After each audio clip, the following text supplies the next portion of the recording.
Hey, Shalom Israel, Most High in Christ bless, and we're out here for another Cuts from the Street. All right, we're out here in Luton Town, okay, and we're here with my brother. What's your name? Isaiah, yeah. Isaiah, yeah. It's a biblical name. Yeah. So we're out here with our brother Isaiah, and we're gonna talk about Easter. Easter. Are we supposed to be keeping Easter? Is it in the Bible, or should we cut that out? What do we do? So, brother, what do you know about Easter, man? Oh, I know some Christians celebrate it as the birth or the resurrection of Jesus. Yeah. That's the whole point of the chocolate egg, representing the empty tomb. Yeah. I also know that's what's it called? A pagan celebration. Yeah. So like it was taught to us by the pagans when we got migrated to the Caribbean. Right. That's pretty much it, really. Right. And we're out here with our brother. What's your name, bro? Oh, my name's Aaron. So, all right, Aaron, you said, yeah? It's a biblical name, Aaron, all right? So, what we're talking about today, we're talking about Easter in the Bible. Is Easter in the Bible? Or is it a custom that we should be keeping? Do you think it's a godly custom?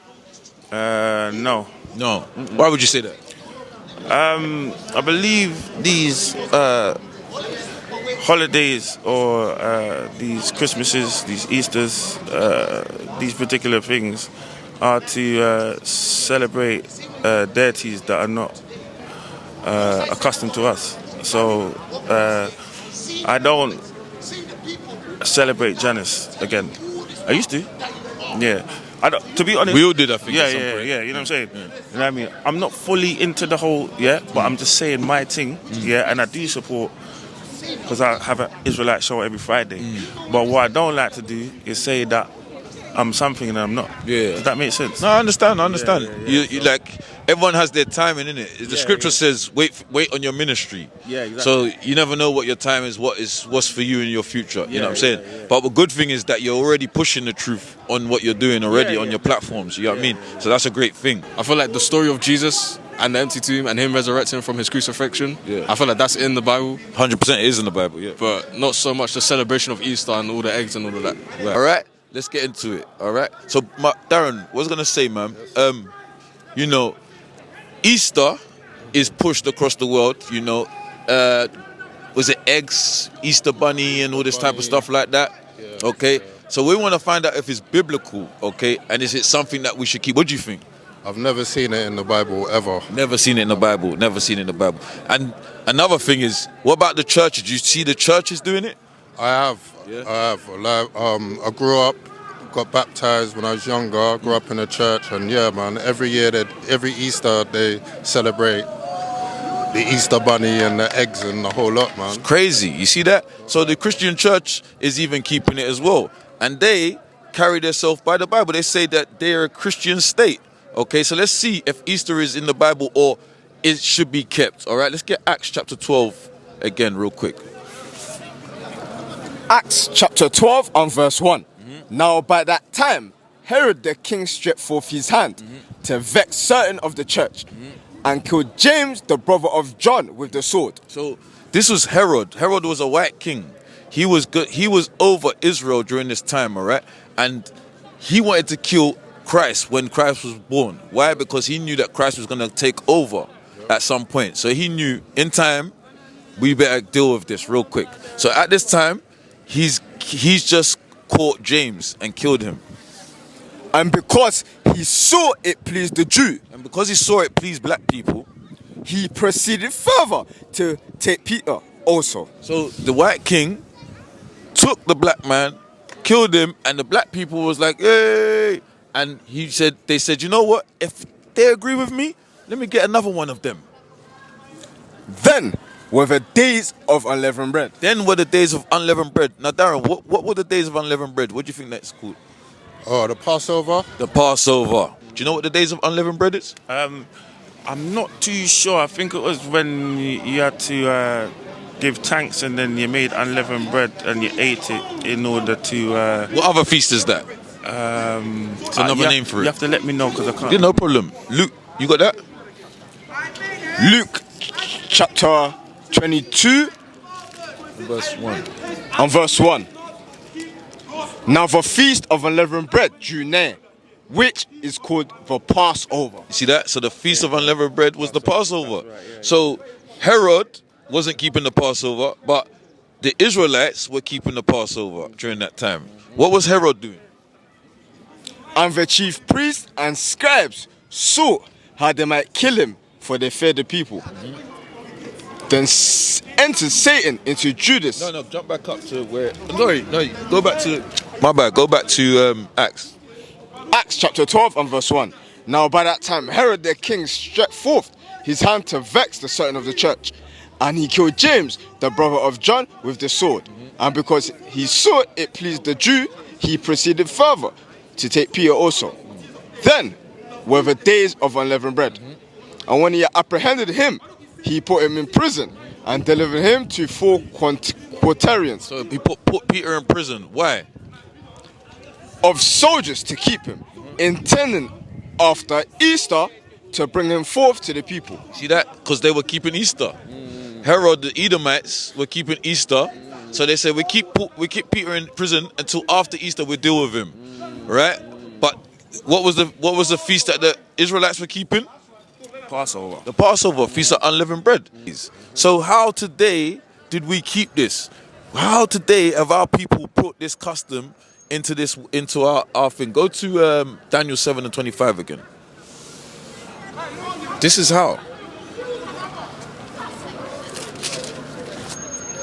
The book of Daniel, chapter 7 and verse 25. And he shall speak great words against the Most High, and shall wear out the saints of the Most High. Who's the he? It's so-called white man. He said he's going to speak great words against the Most High. Meaning, you're going to do of the year.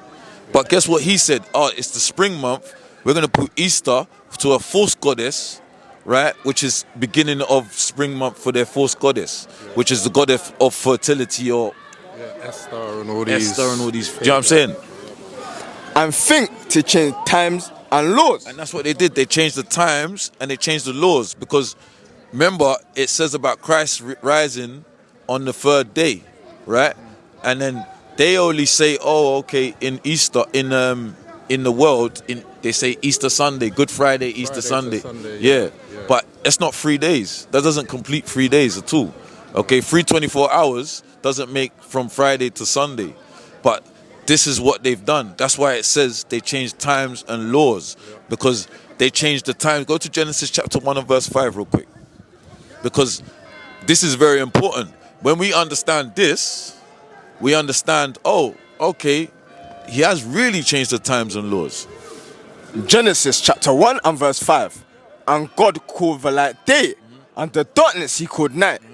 And the evening and the morning were the first day. The evening and the morning were the first day. So, hence, Friday sundown, it would be the Sabbath. You prepare for the Sabbath, Friday sundown. When you read in the Bible, Nehemiah, they were preparing when the sun goes down for the Sabbath. But that's what they've done. They told us 12 o'clock is the new day. When it gets to 12 o'clock, that's when we look on our phone or whatever, it might say tomorrow, oh, it's Wednesday now. Or So we miss it. We miss it. Basically, yeah. So we're confused. You see that? This took time to happen. We have to turn around now like, oh yeah, the times have changed because he said the Sabbath starts at sundown. He said that it's 3 days. Do you understand? But now we're following the doctrines of man. Now we're in Easter. We're walking around, yo, it's Easter Sunday, but we're celebrating to a false God. And guess what? God is against that. So it's very important that we get this understanding. We teach the next generation, we teach the kids so they can grow up and they can show their kids the same thing. And that's going to take us out of this dead spell. That's when God is going to lift us up out of this dead school. So even to this day, this was thousands of years ago. To this day now, this is still a problem. Our people, some of us, waking up and we're keeping Passover. But millions of us are still in the world doing what? Keeping Easter. Do you understand? Because why? The doctrines have been changed. They've been lost. They're confused. You see, the importance of this thing is very important. They've been Da Vinci'd up. 100%. The brother said they've been Da Vinci'd up. All right? Because when you read Exodus, the first commandments is what? The first commandments, I can't remember. Is it thou shalt not kill? No, I don't know what it is.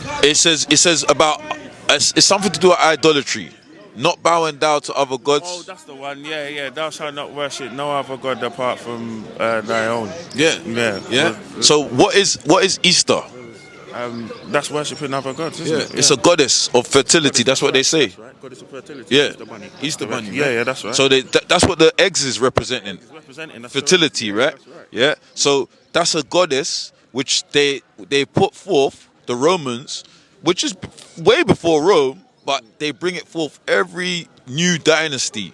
Bring back the old deities to break the Israelites, to keep them in sin. Go to Judith 5 and verse 20. This is what the nations have all come together and conspired to do against us. It's cool. And this is very important information. Yeah, that's the Apocrypha. So you know about the Apocrypha, yeah? So the Apocrypha was taken out by the Druid priests, all right? Because they know between the Assyrian and between the captivities, the one before the Roman was the Greek captivity. But without understanding that Greek captivity we went through, then you're confused, you're lost. You have to know why the Acts of the Apostles, they're speaking to who? They're speaking to all the people that were scattered through what? The Greek captivity and the captivities before that. Hence the reason why they're in those areas. So that's why they think, Gentiles are non-Israelites to come in. No, the Gentiles were just like me and you today. We're Gentiles. Why? Because we're keeping the customs of this world. Do you understand? And now waking up, we come back to it. We're not Gentiles anymore. So that's what the Paul and the apostles were doing. That was the acts of the apostles. But read that. Judith chapter 5 and verse 20. So remember, we're saying that the nations conspired against us. Read. Now therefore, my Lord and Governor, if there be any error in this people. So this is another nation speaking about us as a people. He said, if there's any error in us, and they sin against their God, and we break God's laws, the first commandment, not to bow down to any other God, let us consider that this shall be their ruin. He said, let us know that this is going to be their ruin. We can take over that nation if they're breaking their God's laws. We can hang, drawn, slaughter them, do anything, take everything from them, the resources out of their country. All of these things we can do when they're breaking God's laws, as long as we keep them in idolatry. Hence the reason why idolatry is one of the biggest, well, it is the biggest sin. That's why everything is idolatry. That's why there's so many false holidays, because they know this is what we're going to use to keep the Israelites down. Let us go up and we shall overcome them. But if there be no iniquity in their nation, if we're not bowing down to any idols and we waking up and we're keeping the truth now, let my Lord now pass by. They know that, the nations know, leave them alone. Lest their Lord defend them. Lest the Most High really defends us. And what will happen to the nations when the Lord defends us? And their God be for them. And we become a reproach before all the world. See that, before we become a reproach before all the world. That's what they understand. That if you look, the white man won't show you these things, but if you look on YouTube, look up Sodom and Gomorrah. See, that's the thing. This is the problem I have. And me and Solomon Ben Israel is always talking about this. Looking deeper into historical stuff, like you do, missing books, lest we blame the white man for stuff. May we be more intelligent and wide and open with our speech. Because, like you just said in the letter, when he persecuted James, he was happy. Hence why I said that. Now, for me to be real and understand and feel, have to be honest. I'm not a guy that will be fake. I can't do it. It's not in my nature. I have to say what I need to say, and I have to point out what needs to be pointed out. And I feel, in order to gather thy people, you have to really sieve out the shit. Does that make sense? I agree. Yeah. And until that happens, thy people ain't gathering. It's going to take many personal experiences, trials and tribulations and testimonies in order for that to happen. the reason why I can stand up here with you lot today is because I got my own testimony, and I know where angels reside. Many people don't know that angels even reside in prisons. Of course they do. Yeah, and how they move. And that's not about the flesh, that's about the spirit. And I felt that shit. yeah, deeply. Yeah, to the point where, you know, when you come back on road and sometimes you get the PTSD. If a man says he don't get PTSD from jail, he's a dickhead. He's lying. He's hiding. Yeah. And he thinks about the certain things. And out of all the shit that he goes through in them kind of places, then he's like, oh shit, but do you remember when that happened? Or when this happened? Or my life got saved there?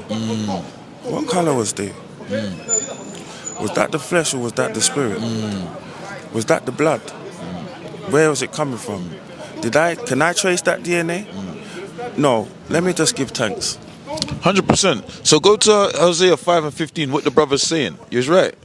100%. Because it's coming from the Lord. The Lord will use even another nation. He'll use anybody to show you something, right? By the end of the day, we are the Israelites. But we're asleep.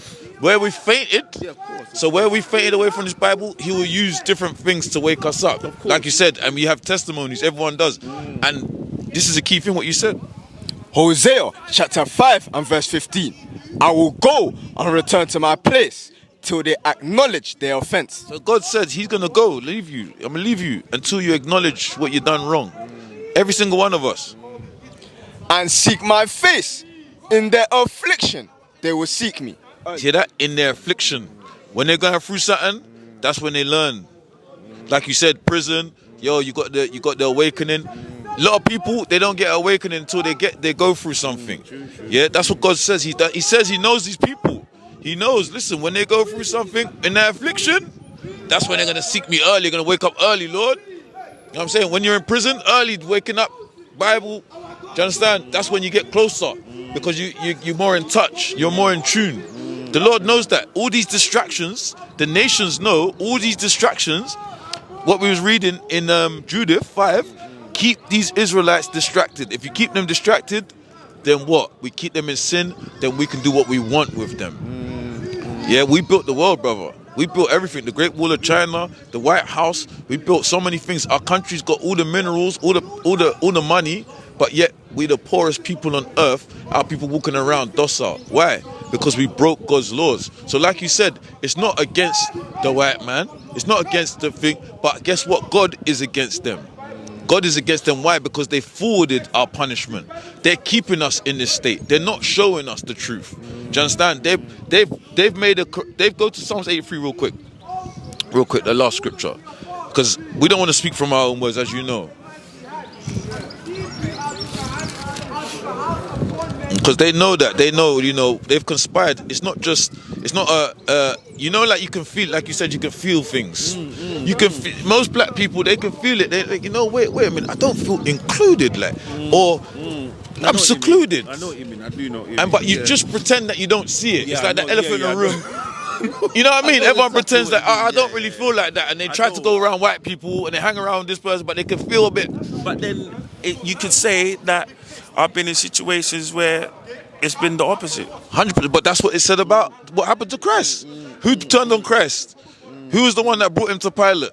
Black people. Yeah, that's right. Do you understand? Do you understand? So at the end of the day, that's the indoctrinated black people. They're indoctrinated too.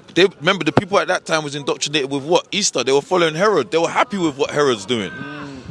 Just like today, our people were showing them the truth. A lot of them want to fight against us. Read that. Psalms chapter 83 and verse 1. Keep not thou silence, O God. Hold not thy peace. And be not still, O God. For lo, thine enemies make a tumult. You see that? God's got enemies, and his enemies make a tumult. God's enemies are all the nations. Why? Because they won't follow this Bible. They know they're not the Israelites. So they conspire to keep those people down. Read. And they that hate thee have lifted up their head. And they've lifted up their head. They got proud. They got a level now. They have taken crafty counsel. And they're sitting down in meetings, UN, all of these things, crafty counsel about us. Believe it or not. Against thy people. Against his people, which is God's children. This is us.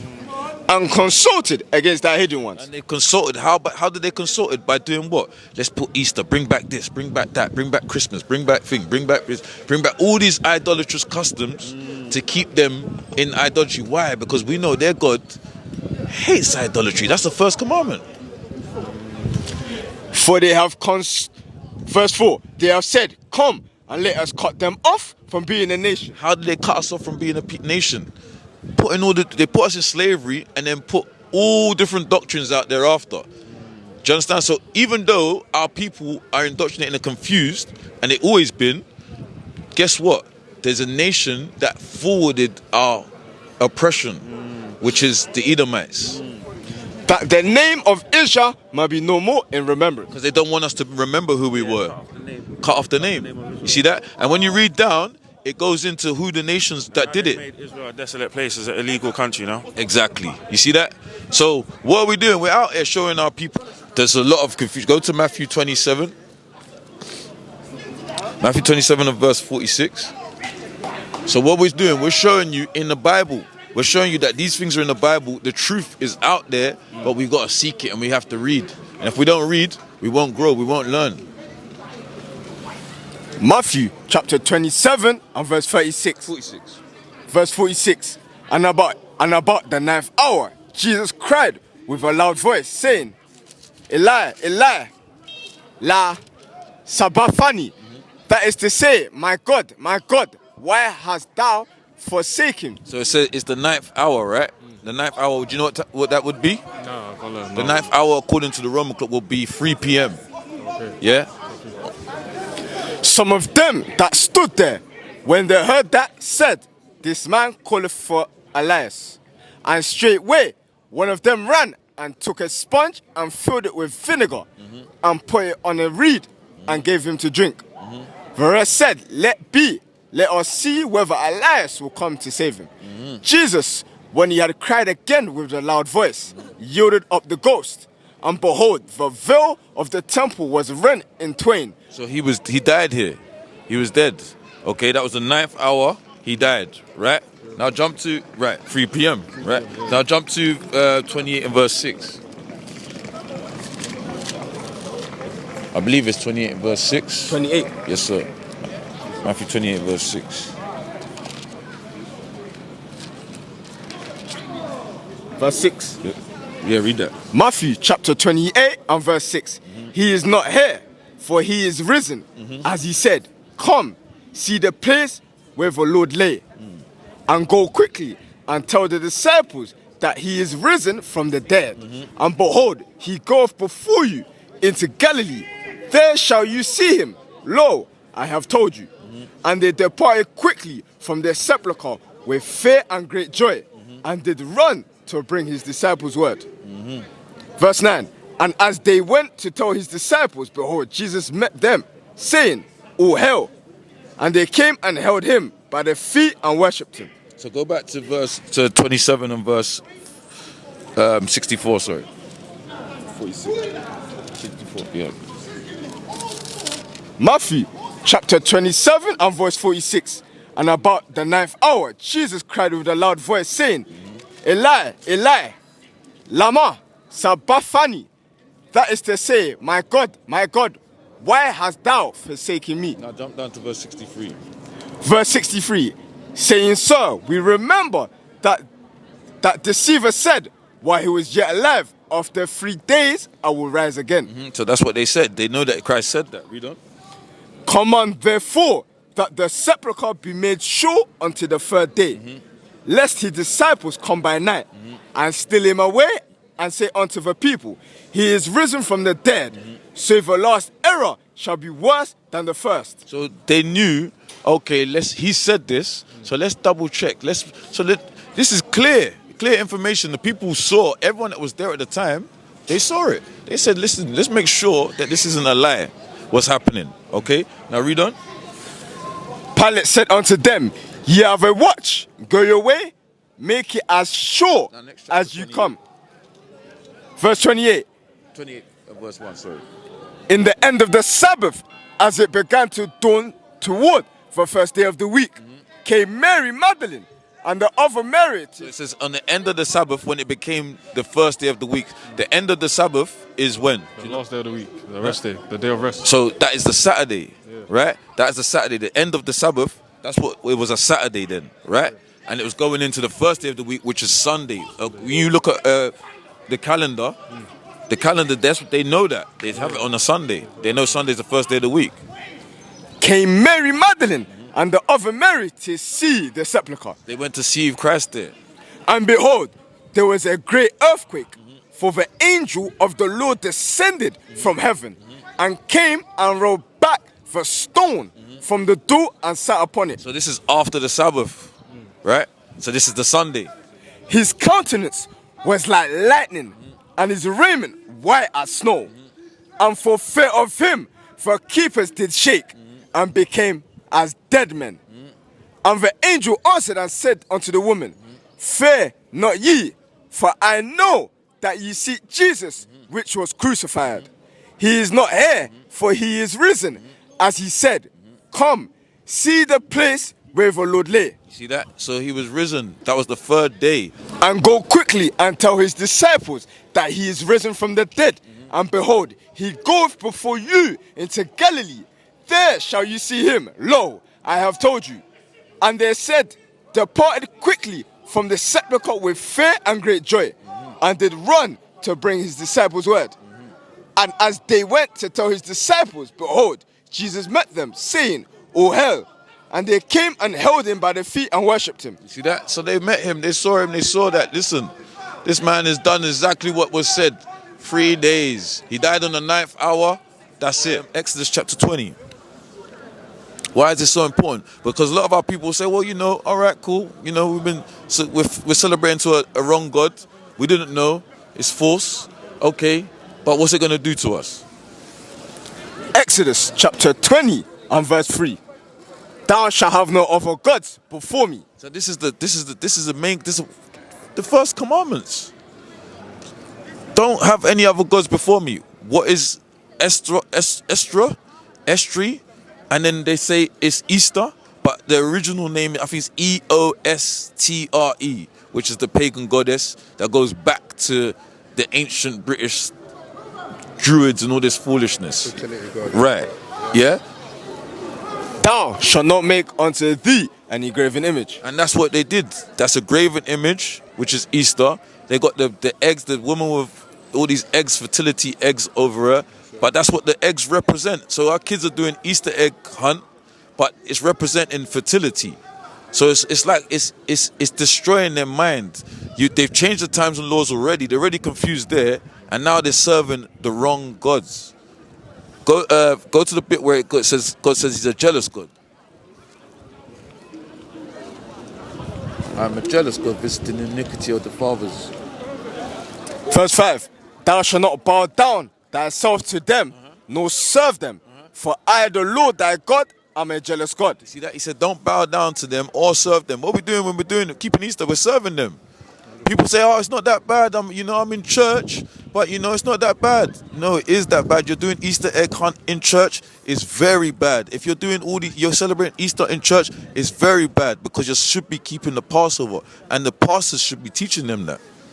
Visiting the iniquity of the fathers upon the children unto the third and fourth generation. So there's a judgment for what we've done. Because we was doing that then, God put us in slavery. And now we're scattered and lost as a people and don't know nothing. Unto the fourth generation of them that hate me.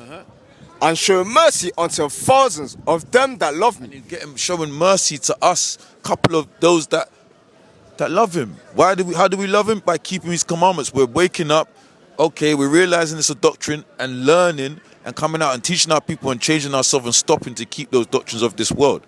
Okay? That's those that love him.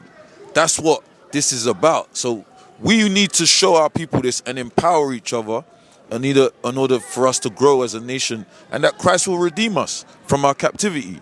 So the best way to show love is to keep the commandments, people. The best way to show love is to keep the commandments, people. You hear that? Straight up. Let's get that last scripture, 1 John 5 and 3. Because Brother Darren's way on point. Yeah, he's way on point. He knows what he's saying. And it's good to see that our brothers are awake, Good to see you, man, down here, you know? Yes, sir. Yes, sir.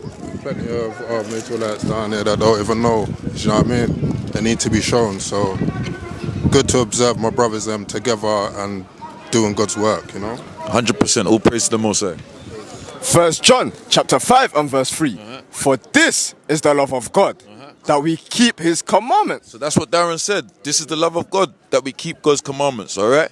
So with that, Israel, we say shalom.